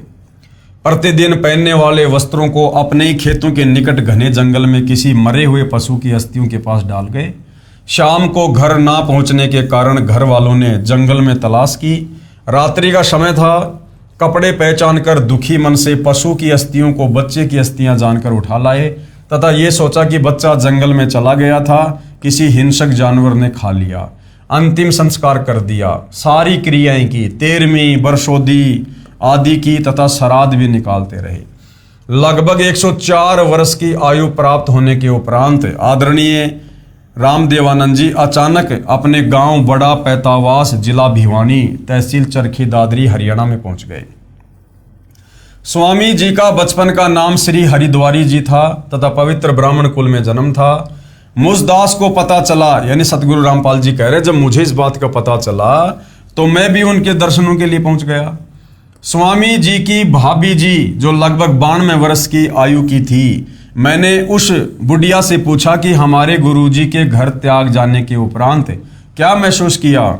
उस बुढ़िया ने बताया कि मेरा विवाह हुआ तब मुझे बताया गया कि इनका एक भाई हरद्वारी था जो किसी हिंसक जानवर ने जंगल में खा लिया था, उसके श्राद्ध निकाले जा रहे हैं। मुझे भी इनके श्राद्ध निकालने को कहा गया। बुढ़िया ने बताया कि 70 श्राद्ध तो मैं अपने हाथों से निकाल चुकी हूँ। यानी आदरणीय रामदेवानंद जी जिंदा हैं और ये नादान धर्म गुरु उनके श्राद्ध निकलवा रहे थे। जब कभी फसल अच्छी नहीं होती या कोई घर का सदस्य बीमार हो जाता तो अपने पुरोहित यानी गुरुजी से कारण पूछते तो वह कहा करता था कि हरद्वारी वो पितर बना हुआ है, वो तुम्हें दुखी कर रहा है, श्राद्धों के निकालने में कोई अशुद्धि रही है, अब की बार सारी क्रिया मैं स्वयं आकर अपने हाथों से करूंगा। पहले मुझे समय नहीं मिलता था क्योंकि एक ही दिन में कई कई जगह श्राद्ध क्रियाएं करने जाना पड़ा, इसलिए बच्चे को भेजा था। तब तक कुछ भेंट चढ़ाओ ताकि उसे शांत किया जाए। तब उसे 21 या 51 रुपये जो भी कहता था डरते भेंट किया करते थे। फिर श्राद्धों के समय गुरुजी स्वयं श्राद्ध करते थे। तब मैंने कहा माता जी अब तो छोड़ दो इस गीता जी विरुद्ध साधना को, नहीं तो आप भी प्रेत बनोगी। गीता अध्याय 9 श्लोक 25 सुनाया। तब वह बुढ़िया कहने लगी गीता जी मैं भी पढ़ती हूँ। तो सतगुरु रामपाल जी ने कहा आपने पढ़ा है समझा नहीं है, आगे से तो बंद कर दो इस साधना को, यानी अब तो ये श्राद्ध निकालना बंद कर दो। तुम्हारे सामने व्यक्ति जिंदा है और तुम इन भ्रमित धर्मगुरुओं के कहने पर शास्त्र विरुद्ध साधना कर रही हो, जिंदे के तुम श्राद्ध निकाल रही हो।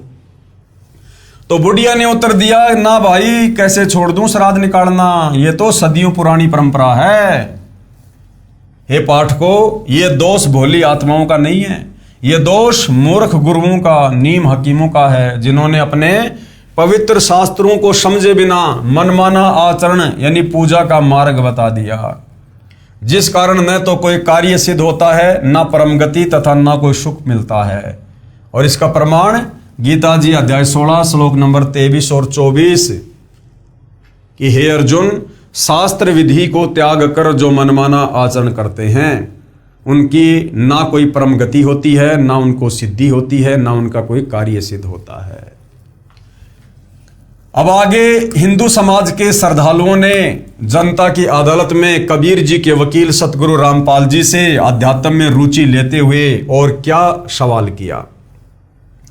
यदि किसी के माता पिता भूखे हों, वे दिखाई देकर कहें तो वह पुत्र नहीं जो उनकी इच्छा पूरी ना करे।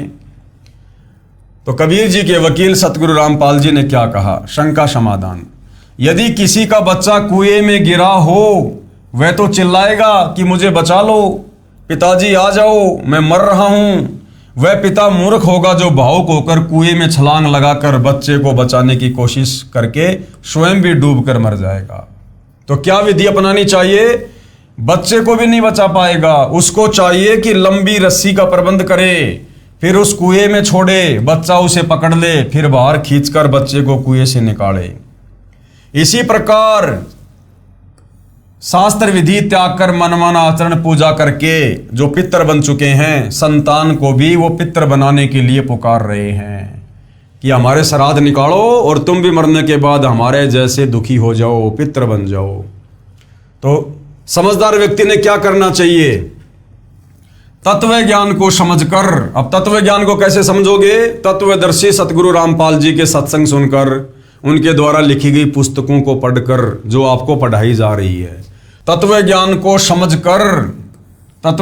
समझकर अपना कल्याण कराएं तथा मुझदास यानी सतगुरु रामपाल जी अपने लिए कह रहे हैं कि मेरे पास परमेश्वर कबीर बंदी छोड़ की प्रदान की हुई वह विधि है जो साधक यानी भगत का तो कल्याण करेगी ही, उसके पितरों की भी पितर योनि छूटकर मानव जन्म प्राप्त होगा तथा भक्ति युग में जन्म होकर सत्य भक्ति करके 1 या 2 जन्म में पूर्ण मोक्ष प्राप्त करेंगे।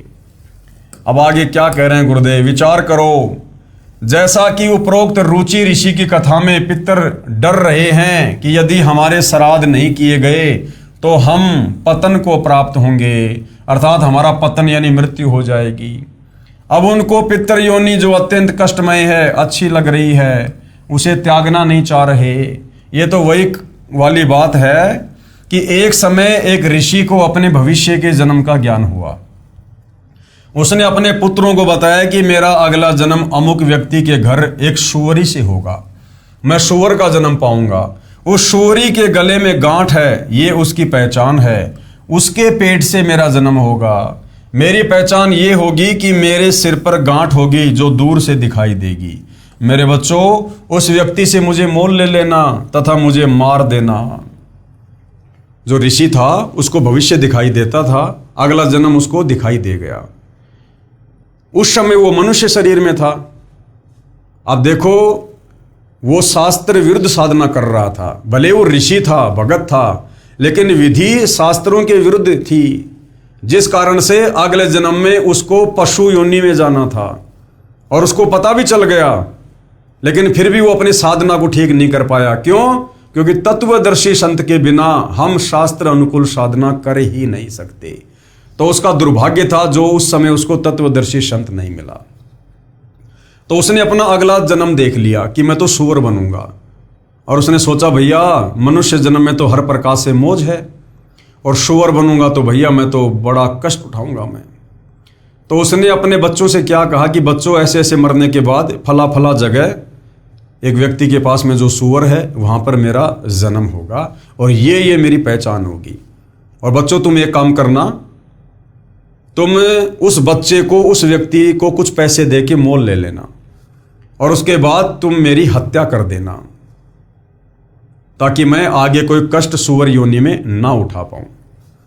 और अपने बच्चों को उसने बिल्कुल टाइट कर दिया कि देखो बच्चों, तुम भावनाओं में मत बह जाना, 150 रुपए का लालच मत कर देना, नहीं तो मैं बहुत दुखी रहूंगा। तुम अवश्य मुझे मोल लेकर और मेरी हत्या कर देना। मेरी पहचान ये होगी कि मेरे सिर पर गांठ होगी जो दूर से दिखाई देगी। मेरे बच्चों, उस व्यक्ति से मुझे मोल ले लेना तथा मुझे मार देना, मेरी गति कर देना। बच्चों ने कहा, बहुत अच्छा पिताजी। ऋषि ने फिर आंखों में पानी भरकर कहा कि बच्चों, कहीं लालचवश मुझे मोल ना लो और मुझे तुम मारो नहीं। ये कार्य तुम अवश्य करना, नहीं तो मैं सूअर योनि में महाकष्ट उठाऊंगा। बच्चों ने पूर्ण विश्वास दिलाया कि पिताजी, हम आपको मोल लेकर अवश्य आपकी गति कर देंगे। उसके पश्चात कुछ दिनों में उस ऋषि का देहांत हो गया। उसी व्यक्ति के घर पर उसी गले में गांठ वाली सूअरी के वही सिर पर गांठ वाला बच्चा भी अन्य बच्चों के साथ उत्पन्न हुआ। उस ऋषि के बच्चों ने वह सूअरी का बच्चा मोल ले लिया, तब उसे मारने लगे। उसी समय वह बच्चा बोला, अब काल प्रेरणा से, क्योंकि भाइयों और बहनों, ये बहुत सारे खेल होते हैं यहाँ पर। ये काल भी अपने स्तर पर खेल खेलता है और परमात्मा भी अपने स्तर पर खेल खेलता है। उसी समय वह बच्चा बोला, बेटा मुझे मत मारो, मेरा जीवन नष्ट करके तुम्हें क्या मिलेगा। तब उस ऋषि के पूर्व जन्म के बेटों ने कहा कि पिताजी, आप ही ने तो कहा था। तब सूअर के बच्चे रूप में ऋषि बोला कि मैं आपके सामने हाथ जोड़ता हूं, मुझे मत मारो। मेरे भाइयों, अन्य सूअर के बच्चों के साथ मेरा दिल लगा हुआ है, मुझे बख्श दो। बच्चों ने वह बच्चा छोड़ दिया और मारा नहीं। कहने का मतलब भाइयों और बहनों, ये कथा हमें शिक्षा देती है कि ये जो मोह ममता है ना, विष्णु जी के सतोगुण के कारण, ये जिस प्रकार से मनुष्य योनि में हमारी अपने माता पिता के प्रति, अपने बच्चों के प्रति होती है, ठीक उसी प्रकार अन्य योनियों में, उन पशु पक्षी की योनियों में अपने बच्चों के प्रति होती है। और हमें गुरुदेव ने यह तत्व ज्ञान इसीलिए दिया है कि भैया, अगर इस काल के जाल से बाहर निकलना है, 21 ब्रह्मांड से बाहर निकलना है, तो आपने इस तत्व ज्ञान को आधार बनाकर ही काल के इन बेड़ियों को काटना पड़ेगा। अन्यथा ये काल तुम्हें यहां से कभी नहीं जाने देगा। इन तीनों गुणों के प्रभाव से, रजगुण ब्रह्मा, सतगुण विष्णु, तमगुण शंकर, इन तीनों गुणों के प्रभाव से तुम्हें यहां पर हर योनि में इसी प्रकार से बांध के रखेगा। जिस प्रकार आज तुम मनुष्य योनि में मगन हो, इसी प्रकार कल को जब सूअर बनोगे, कुत्ते बनोगे, गधे बनोगे, गंदी नाली के कीड़े बन जाओगे, तो भी अपने बच्चों में इसी प्रकार से प्यार प्रेम रहेगा। वो गंदी नाली का कीड़ा भी मरना नहीं चाहता है, मरने को बहुत ज्यादा बुरा मानता है, उस कीट योनि को सर्वश्रेष्ठ योनि मानता है। एक कुत्ते की योनि प्राप्त करके भाइयों और बहनों, आज हम मनुष्य जन्म में देख रहे हो कितना दुखी रहता है। खाज लग जाती है, कीड़े पड़ जाते हैं, एक्सीडेंट हो जाता है, पैर टूट जाता है, सारा दिन भूखा प्यासा गर्मी बरसात सर्दी हर प्रकार से कष्ट उठाता है। खाने को रोटी नहीं मिलती तो कहीं बाहर जाकर गोबर खाता है, लैट्रिन खाता है। लेकिन भाई और बहनों, उस कुत्ते की योनि में माँ कष्ट भोग रहा वो प्राणी भी मरना नहीं चाहता। उसे भी अपने शरीर से उतना ही प्यार और प्रेम है, अपने बच्चों से, अपने परिवार से उतना ही प्यार और प्रेम है जितना आज मनुष्य योनि में आप और हमें है। तो यदि ये तत्व ज्ञान प्राप्त करके सतगुरु रामपाल जी से यदि हमने इस मोह माया के बंधन को नहीं काटा, विचार विमर्श करके, भक्ति करके, तो भला भगत होकर उस कुत्ते में और हमारे में क्या अंतर रह जाएगा यदि हमने तत्वदर्शी संत की शरण प्राप्त करके मोक्ष प्राप्त नहीं किया। तो मुझे बख्श दो, बच्चों ने वह बच्चा छोड़ दिया और मारा नहीं। इस प्रकार ये जीव जिस भी योनि में उत्पन्न हो जाता है उसे त्यागना नहीं चाहता, जबकि ये शरीर एक दिन सबका जाएगा। इसलिए भावुकता में न बहकर विवेक से कार्य करना चाहिए। गुरुदेव कह रहे हैं हमने भावुकता में नहीं बहना चाहिए। ये बेटा बेटी, माता पिता, कार कोठी, पोता पोती, असंख्य जन्म हो गए हमें प्राप्त होते हुए। मनुष्य शरीर में थे तब भी वो हमें बहुत प्यारे लगा करते थे। हम उन्हीं की व्यवस्थाओं में दिन रात लगे रहते थे, दुनिया भर का कष्ट उठाया करते थे। लेकिन क्या आज वो पोता पोती, बेटा बेटी, कार कोठी हमारे साथ में है? विचार करो, मैं पवन दास, मैं पिछले जन्म में इंदिरा गांधी के शरीर में था और इंदिरा गांधी के शरीर में मुझे सारी व्यवस्था प्राप्त थी और इंदिरा गांधी का परिवार आज भी चल रहा है। बहुत ज़्यादा संपत्ति है उनके पास में। वो संपत्ति दी किसने? उस जन्म में इस पवन दास ने दी। और आज मेरा जन्म एक सामान्य परिवार में है और यदि मुझे पता चल जाए इस बात का कि उस समय मैं इंदिरा गांधी के शरीर में था और आज जो गांधी परिवार सुख भोग रहा है वो मेरे द्वारा दी गई संपत्ति है, और मैं यदि आज मांगने जाऊं तो मुझे वो राहुल गांधी, प्रियंका गांधी या सोनिया गांधी एक सुई की नोक भी नहीं दे सकती, सुई की नोक भी। तो ये काल इस प्रकार से हमारे साथ में धोखा करता है। इसलिए गुरुदेव भगवान कह रहे हैं कि भावुकता में आकर कोई फैसला नहीं लेना चाहिए, कोई काम नहीं करना चाहिए। यानी अब ये तत्व ज्ञान प्राप्त होने के बाद हमने भाई और बहनों इस मोह माया के बंधन को काटना होगा कि भैया यह सब काल का जाल है, सब यहाँ पर काल आहार है और इस काल ने अपने स्वार्थ के लिए, अपने भोजन के लिए हम सबको यहाँ पर अपने तीनों पुत्रों के माध्यम से उनको एक एक गुण से युक्त करके, रजगुण से ब्रह्मा को, सतगुण से विष्णु को, तमगुण से शंकर को, आप और हमें केवल यहाँ पर फंसाया हुआ है और सब जीव यहाँ पर अपना अपना कर्म भोग रहे हैं। यदि कोई किसी के घर में माता पिता, बेटा बेटी, पोता पोती बनकर आता है तो वो अपने पूर्व जन्म के संस्कारों को पूरा करने के लिए ही आता है। मरने के बाद वो बेटा कहाँ, बेटी कहाँ, पति कहाँ, पत्नी कहाँ, सब अपने अपने कर्म भोग रहे होंगे। एक लेवा एक देवा दूतम, कोई किसी का पिता निपुतम, ऋण संबंध जुड़े सब नाता, अंत समय सब बारा बाटा। तो हमने इस तत्व ज्ञान को प्राप्त करके इन झूठे रिश्ते नातों के बंधन में ना बंध कर केवल अपनी जिम्मेदारियों तक सीमित रहना है कि माता पिता के प्रति बेटा बेटी की क्या जिम्मेदारी है और बेटा बेटी की माता पिता के प्रति क्या जिम्मेदारी है, एक पति की अपने पति के प्रति और पति की अपने पत्नी के प्रति क्या जिम्मेदारी है। केवल हमने उन जिम्मेदारियों का निर्वाह करना है प्यार प्रेम के साथ में। हमने तत्व ज्ञानहीन लोगों की तरह मोह माया के चक्कर में पड़कर उनमें फंसे नहीं रहना है। असली आनंद, असली सुख हमने उन रिश्तों में नहीं बल्कि हमने परमेश्वर की भक्ति में ढूंढना है, परमेश्वर की भक्ति से प्राप्त करना है और इस प्रकार से हमने अपनी आत्मा का कल्याण करवाना है। ये दास यानी गुरुदेव अपने लिए कह रहे हैं कि आपको जो साधना बताएगा उससे आम के आम और गुठलियों के दाम भी मिलेंगे। यानी जब तक जिएंगे हमें यहां भी पूर्ण लाभ मिलेगा, किसी वस्तु का कोई अभाव नहीं रहने देंगे गुरुदेव, और मरने के बाद फिर हमारा परलोक भी सुखी होगा, यानी हमारा पूर्ण मोक्ष भी होगा। इसी विष्णु पुराण में तीसरे अंश के अध्याय 15 श्लोक 55 और 56 पर पेज नंबर 213 पर लिखा है कि आरव ऋषि सगर राजा को बता रहा है, हे राजन, श्राद्ध करने वाले पुरुष से पितृगण, विश्वदेवगण आदि सर्व संतुष्ट हो जाते हैं। हे भूपाल, पितृगण का आधार चंद्रमा है और चंद्रमा का आधार योग यानी शास्त्र अनुकूल भक्ति है। इसलिए श्राद्ध में योगी जन यानी तत्व ज्ञान अनुसार, शास्त्र विधि अनुसार साधक जन को अवश्य बुलाएं। यदि श्राद्ध में 1000 ब्राह्मण भोजन कर रहे हों, उनके सामने एक योगी यानी शास्त्र अनुकूल साधक भी हो तो वह उन 1000 ब्राह्मणों का भी उद्धार कर देता है। तथा यजमान का भी उद्धार कर देता है। पितरों का उद्धार का अर्थ है कि पितरों की योनि छूटकर मानव शरीर मिलेगा। यजमान तथा ब्राह्मणों के उद्धार से तात्पर्य है कि उनको सत्य साधना का उपदेश करके मोक्ष का अधिकारी बनाएगा। पेश है प्रमाण के लिए श्री विष्णु पुराण के 3रे अंश के अध्याय 15 श्लोक 55-56 की फोटोकॉपी देखिएगा। हे भूपाल, पितृगण का आधार चंद्रमा है और चंद्रमा का आधार योग, इसलिए श्राद्ध में योगी जनों को नियुक्त करना अति उत्तम है। हे राजन, यदि श्राद्ध भोजी 1000 ब्राह्मणों के सामने एक योगी भी हो तो वह यजमान के सहित उन सबका उद्धार कर देता है। अब योगी की परिभाषा क्या है? वास्तव में योगी यानी भगत किसको कहते हैं? योगी की परिभाषा गीता अध्याय 2 श्लोक 53 में कहा कि हे अर्जुन, जिस समय आपकी बुद्धि भिन्न भिन्न प्रकार के भ्रमित करने वाले ज्ञान से हटकर एक तत्व ज्ञान पर स्थिर हो जाएगी, तब तू योगी बनेगा, अर्थात भगत बनेगा। यानी आज आप और हम सभी साध संगत वाले भाई बहन, हम सब वास्तव में योगी हैं, भगत हैं, क्योंकि हम पतिव्रता पद पे रह के भक्ति करते हैं। हमने अपने पूज्य गुरुदेव भगवान को पहचान लिया, जान लिया और हम अपना इष्ट मानकर परमेश्वर रूप में उनकी पूजा कर रहे हैं।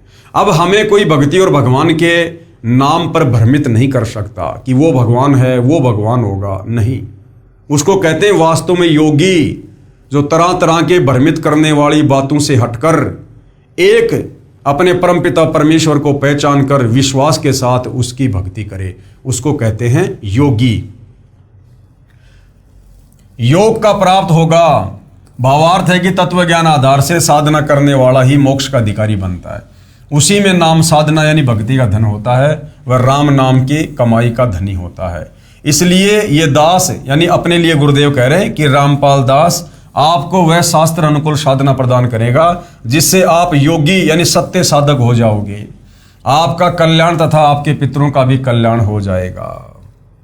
यानी गुरुदेव भगवान ने हमें योगी बना दिया, ये योग साधना देकर, शास्त्र अनुकूल साधना देकर, और हमारे उन 7 पीढ़ियों तक के पूर्वजों का ऑटोमेटिक जो है उनका उद्धार हो जाएगा। वो आज चाहे प्रेत योनि में है, पितर योनि में है, भूत योनि में है, पशु पक्षी योनि में है, चाहे स्वर्ग में है, कहीं पर भी हैं, वहां से गुरुदेव भगवान की शास्त्र अनुकूल साधना जो आप और हम कर रहे हैं, इस साधना के चलते हमारी 7 पीढ़ियों तक के पूर्वज मानव शरीर प्राप्त करेंगे। यानी हम भक्तों ने दुनिया वालों की तरह अलग से कर्मकांड करते हुए शास्त्र विरुद्ध साधना के तहत पूर्वजों के श्राद्ध करने की आवश्यकता नहीं है। और जैसा कि विष्णु पुराण में लिखा हुआ है कि यदि एक योगी अगर भोजन कर ले, उसके सामने चाहे 1000 ब्राह्मण बैठे हों, तो भी उससे कहीं ज़्यादा लाभ श्राद्ध भोजी को मिलेगा। तो इसका मतलब ये नहीं है कि यदि किसी के घर में श्राद्ध है और उसको इस बात का पता चल जाए और वो हमें आकर कहे कि भगत जी आ जाओ, हमारे घर पर श्राद्ध निकल रहे हैं, आप भी जरा आ जाओ, भोजन पानी कर लो, तो हम ये सोच कर कि चलो मैं चलता हूँ इसके घर पर, मैं तो भक्ति कर ही रहा हूँ और मेरे यहाँ पर भोजन करने से गुरु जी के बताए अनुसार उस परिवार का भी उद्धार हो जाएगा, उनके पूर्वजों का भी उद्धार हो जाएगा। अगर इस प्रकार की गलती हमने की तो ना हमारा उद्धार होगा, हमारा तो उल्टा बेड़ा गर्क हो जाएगा, क्योंकि हमारी मर्यादा खंडित हो जाएगी और ना उनको किसी प्रकार का कोई लाभ मिलना है।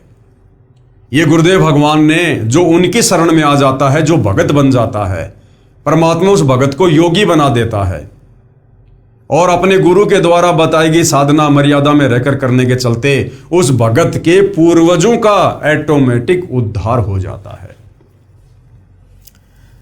जैसा कि विष्णु पुराण 3रे अंश अध्याय 15 श्लोक 13 से 17 पेज नंबर 210 पर लिखा है कि देवताओं के निमित्त श्राद्ध पूजा में अयुग्म संख्या 3, 5, 7, 9 की संख्या में ब्राह्मणों को एक साथ भोजन कराएं तथा उनका मुंह पूर्व की ओर बैठाकर भोजन कराएं तथा पितरों के लिए श्राद्ध पूजा करने के समय युग्म संख्या 2, 4, 6, 8 की संख्या में उत्तर की ओर मुंह करके बैठाएं तथा भोजन कराएं। विचार करने की बात यह कि इसी विष्णु पुराण इसी 3रे अंश के अध्याय 15 में श्लोक 55-56 पर पेज नंबर 213 पर यह भी तो लिखा है कि एक योगी यानी शास्त्र अनुकूल सत्य साधना करने वाला अकेला ही पितरों तथा 1000 ब्राह्मणों तथा यजमान सहित सबका उद्धार कर देगा। क्यों ना हम एक योगी की खोज करें जिससे सर्व लाभ प्राप्त हो जाएगा। और वो एक योगी कौन है? वर्तमान में सतगुरु रामपाल जी, अर्थात गुरुदेव भगवान के कहने का मतलब है कि इतना ताम झाम करने की आवश्यकता नहीं है। दुनिया भर का भोजन बनाना, पंडितों को बुलाना, ये तामझाम करने की जरूरत नहीं है। आप सीधे सीधे तत्व ज्ञान को समझकर तत्वदर्शी संत से नाम उपदेश लो और मर्यादा में रहकर भक्ति करो। ऐसा करने से आपके पूर्वजों का ऑटोमेटिक उद्धार हो जाएगा।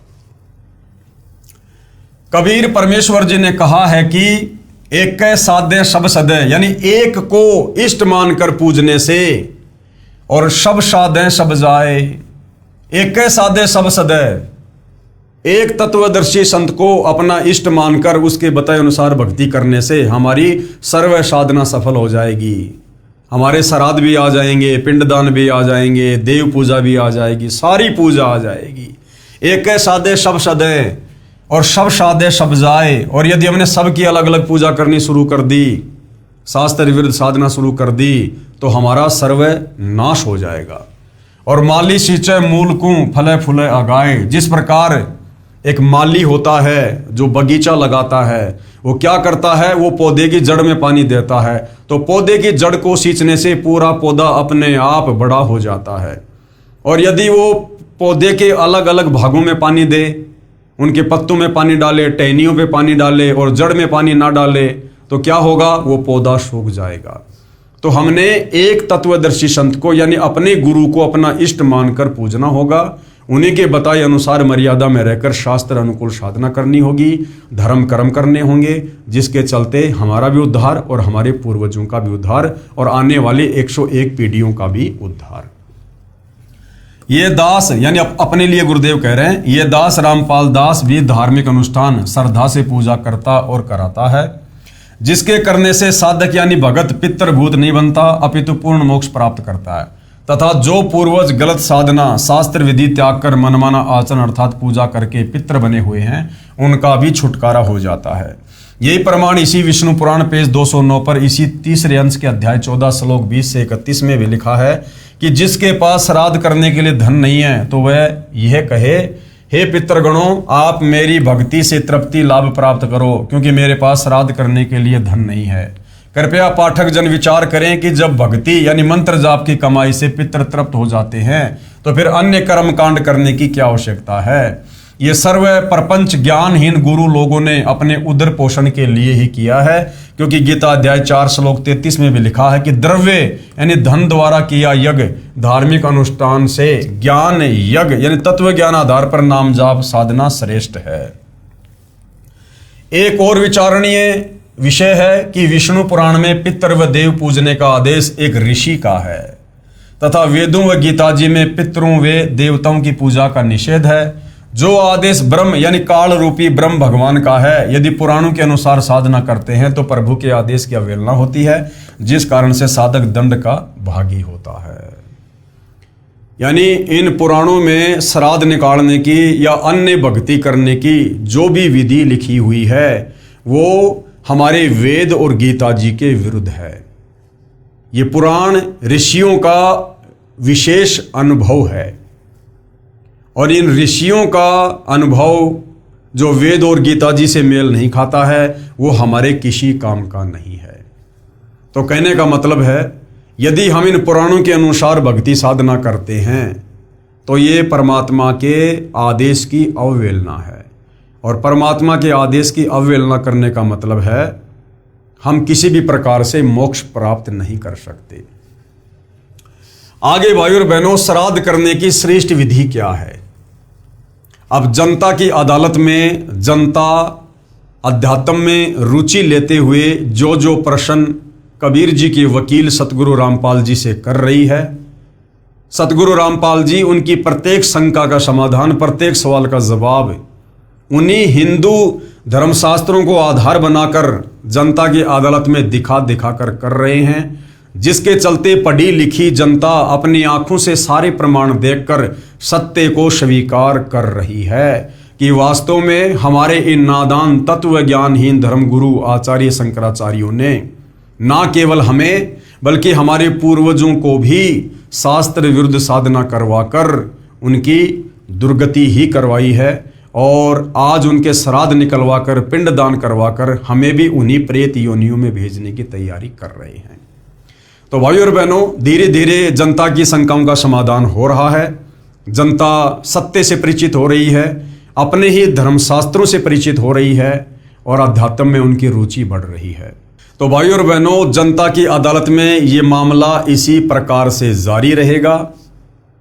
सतगुरु रामपाल जी ने सर्व हिंदू धर्म ग्रंथों से सर्व प्रमाण दिखा दिखा के जनता के दिलो दिमाग में ये बैठा देना है कि आपके पूर्वज भी शास्त्र विरुद्ध साधना करने के चलते, इन्हीं धर्म गुरुओं के द्वारा भ्रमित साधना को करने के चलते आज उन प्रेत योनियों में, पितृ योनियों में कष्ट भोग रहे हैं।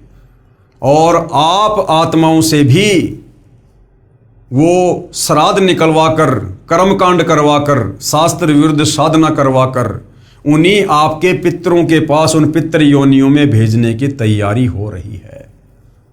और यदि समय रहते आप जियों ने तत्वदर्शी संत के ज्ञान को समझकर उनसे उपदेश ग्रहण नहीं किया तो अंत में आपकी भी वही दुर्गति होगी जो दुर्गति आपके उन पूर्वजों की हो रही है। तो पढ़ी लिखी जनता है, अपनी आंखों से, अपने ही धर्मशास्त्रों से सर्व प्रमाण देखकर समझ रही है, विचार कर रही है, विवेचन कर रही है और धीरे धीरे सतगुरु रामपाल जी इस पवित्र पुस्तक कबीर बड़ा या कृष्ण के माध्यम से जनता की तमाम शंकाओं का समूल समाधान कर देंगे। और समाधान करने के उपरांत ये शिक्षित जनता अवश्य वर्तमान में जगत गुरु तत्वदर्शी संत रामपाल जी से शास्त्र अनुकूल साधना लेकर अपनी आत्मा का कल्याण करवाएंगी, ऐसी हमें आशा है। तो भाइयों और बहनों, जनता की अदालत में मुकदमा इसी प्रकार से जारी रहेगा जब तक ये मुकदमा किसी ठोस निर्णय पर नहीं पहुंच जाता है। तो आज के वीडियो में केवल इतना ही। कल फिर हम परमपिता परमेश्वर जी के आशीर्वाद से आगे की चर्चा के लिए आप भाई बहनों की सेवा में हाजिर होंगे। तब तक पूज्य गुरुदेव भगवान हम सबको आज्ञा दें, आशीर्वाद दें, सद्बुद्धि दें, हमारा मार्गदर्शन करें। बंदी छोड़ सतगुरु रामपाल जी परमेश्वर जी की जय हो।